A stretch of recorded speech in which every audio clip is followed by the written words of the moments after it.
moment du bac, j'avais vraiment le choix entre le choix du cœur, de faire une école de dessin, et le choix de la raison, m'orienter vers un domaine qui m'intéressait aussi, les sciences. Le jeu vidéo, quand j'étais enfant, c'était déjà un domaine qui me passionnait.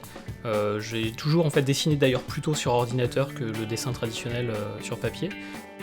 Je me suis orienté vers des études de pharmacie, j'ai obtenu un diplôme de pharmacien et j'ai même enchaîné derrière avec une thèse en synthèse organique. Plutôt que de chercher un emploi dans la chimie, dans la recherche, j'ai monté une première société avec des amis pour essayer de créer du jeu vidéo. En fait, concrètement, on ne savait pas faire grand-chose, donc on a d'abord en fait appris notre métier dans l'espoir ensuite de créer du jeu vidéo, mais ça a été un processus assez long. Donc j'ai appris sur le tas en lisant des manuels, en lisant des tutoriaux sur internet, en pratiquant beaucoup, en échouant pas mal aussi. Et puis progressivement, je me suis professionnalisé. On mélange effectivement la création artistique et la création technique, le développement technique, puisque on crée les images, on crée les supports visuels, mais on les met en animation, on crée de l'interactivité. Et il faut s'assurer que toutes ces productions soient compatibles avec tous les matériels modernes, les tablettes, les téléphones, tous les ordinateurs, tous les navigateurs. Donc il y a un mélange d'artistique et de technique assez intriqué.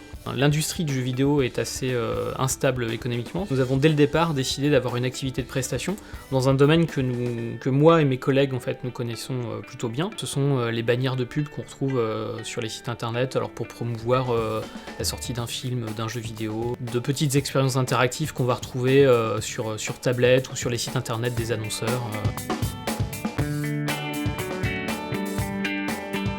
Les deux activités ont effectivement deux rythmes assez différents.